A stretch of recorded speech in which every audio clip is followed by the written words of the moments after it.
and welcome to ResearchPod. Thank you for listening and joining us today. There's something rewarding about the sound of young children playing. Perhaps it's the knowledge that even if it sounds like they're just enjoying themselves, they're actually taking part in a critical component of their cognitive, social, emotional, and behavioral growth. Research in child development agrees on the importance of play, especially in young children, but differs on its place at school. Some research says play can be an essential part of classroom learning. Other research says the classroom is best suited for more structured, instructional, or didactic learning, and that play is best reserved for downtime. This commonly, but not exclusively, American phenomena is particularly true in circumstances where educators believe children to be more at risk academically. But there's growing evidence that a sweet spot may lie somewhere in between, something called guided or purposeful play. While free play is completely child-directed and without extrinsic goals, and very structured didactic learning is completely educator-directed with very specific goals, guided play falls somewhere in the middle of this spectrum. The goal of guided play is for the teacher to facilitate opportunities for children to play in ways that can help achieve specific learning outcomes, while also allowing children to maintain a larger degree of control over how they approach their learning. In short, guided play can encourage discovery-based learning, investigation, social collaboration and negotiation, problem solving, and language and concept development. Depending on your perspective of early childhood learning, that may sound either logical or fanciful, but it could also be vital to correcting a social injustice.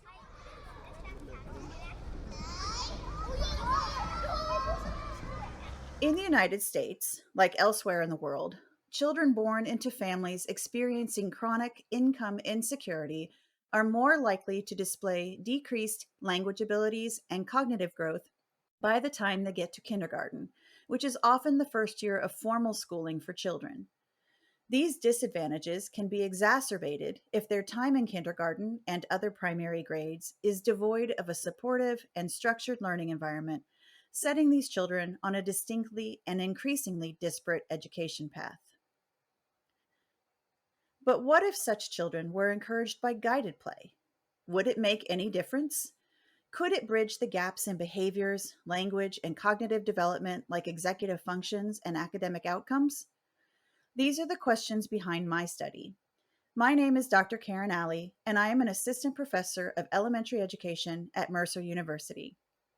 I did this research for my dissertation with the support of my colleagues at the College of Community Innovation and Education at the University of Central Florida. The focus of this research was a group of 30 kindergarten students in an elementary school in Central Florida with a high percentage of learners that qualified for a federally assisted meal program, a measure of income insecurity. The learners were in one of two classes, either a class with a teacher who self-identified as play-based, or a more structured didactic class with a teacher who followed a more standard, contemporary approach to kindergarten education. Both teachers followed the school district testing calendar, engaged in direct and small group instruction, and planned instruction aligned to Florida's state standards and the expectations of the school district authorities. That was important for the study. In other ways, the classes differed markedly. The play classroom was bright and colorful with flexible seating options.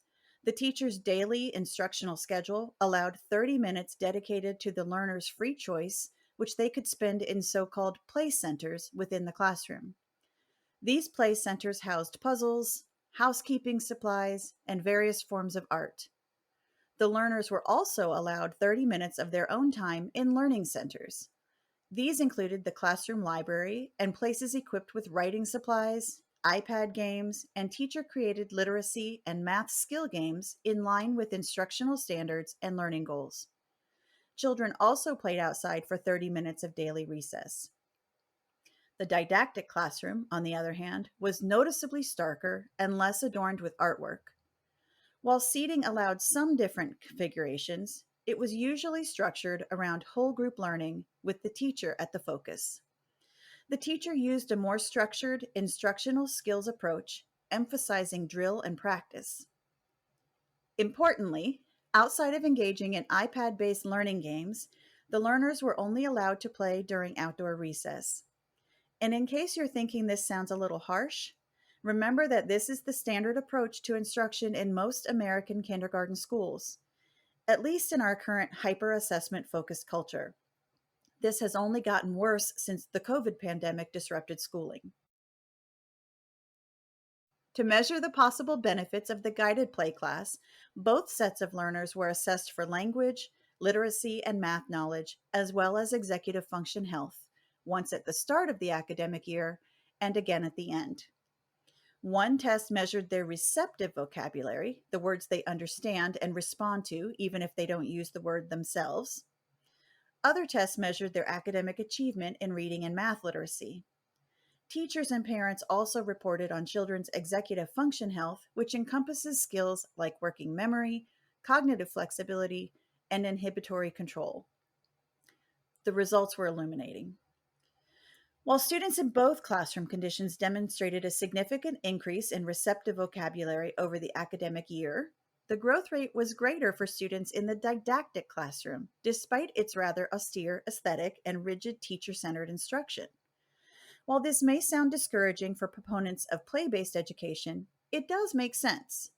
The children in the guided play class had higher mean receptive vocabulary scores at pretest than the children in the didactic classroom, and simply being exposed to language and literacy in school likely expedited receptive vocabulary growth for the children in the didactic classroom. This class also had one student participant who spoke no English at the beginning of the school year, and her rapid rate of English acquisition skewed the mean slightly compared to the play-based class. Despite this unexpected finding, however, receptive vocabulary was strongly correlated to reading achievement gains, which were more significant in the play-based classroom. Such improvement was probably because literacy learning happened not only during direct whole group and small guided group reading instruction, but also in more informal storytelling and in both the play and learning centers. There were also statistically significant differences in math growth between classrooms, where the children in the guided play class more often made greater gains. By contrast, on teacher report measures of executive function health, children in the play-based classroom were more likely to show no significant change from pretest to post-test, although maintaining or improving cognitive health, reflected in declining scores, is more desirable on this measure. In other words, the more vocabulary a student knew, the higher their literacy and math gains were likely to be, and the lower the degree of concern teachers had about their executive function health. Parent reports of executive function were not significantly related to any of the other variables we explored, but parents' scores indicated executive function improvement for children in both classrooms. In brief, learners presented with more opportunities to play chose to engage in activities that promoted reading, writing, language, and math, whether directly through academic-based games or indirectly by strengthening other skills like self-regulation, communication, and persistence. For many educators, policymakers, and families, that sounds counterintuitive, but it is also reassuring.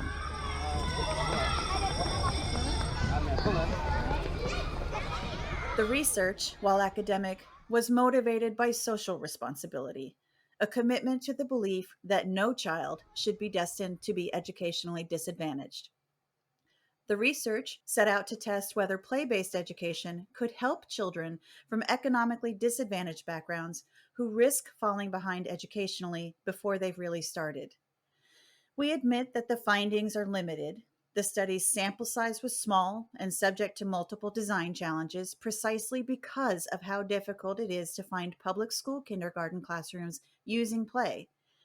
While the instructional approaches are likely to have had an effect, so would the classroom spaces, the teachers' characters and relationships with the learners, and even the interaction between the learners themselves.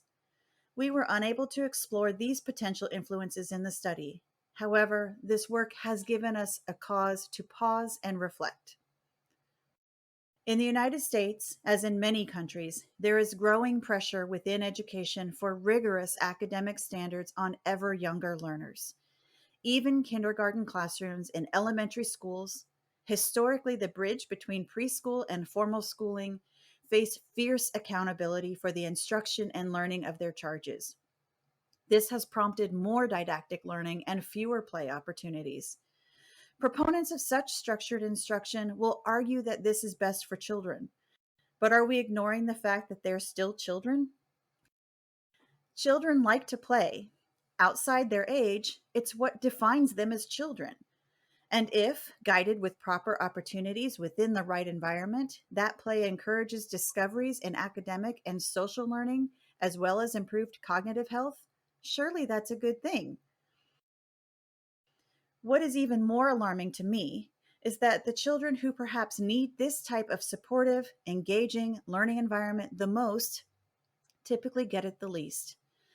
Children who are underserved, vulnerable, and marginalized, for example, by family income status, language proficiency, racial and cultural minority status, etc., most frequently experience the most didactic, teacher-driven instruction in an attempt to close learning gaps. If children are struggling academically, socially, and behaviorally, they are more often asked to sit and attend for even longer periods of time during a school day when they are the least prepared to do this successfully. Play-based learning would help address these children's needs much more productively, but it is usually the children who are already considered to be successful that experience this type of learning. The sense is that these children can afford to play in school, and we believe all children need to play in school to meet the developmental and academic objectives we have for them as educators. And because of the current hyper-standardized culture, newer teachers may not know how to plan for meaningful guided play, even if they were actually given the opportunity to go off script and do so. Perhaps this research should encourage us to reevaluate the value of play in learning. Educating young children must be taken seriously, but that doesn't mean it must be serious. If play, guided under the right conditions, encourages learning, should it not be incorporated more into classrooms? Would we not get more of the outcomes we are striving for? And if educators are called by duty to give extra effort to help children facing adverse conditions or circumstances, and current educational approaches fail to do so, don't we owe it to those children to try something else?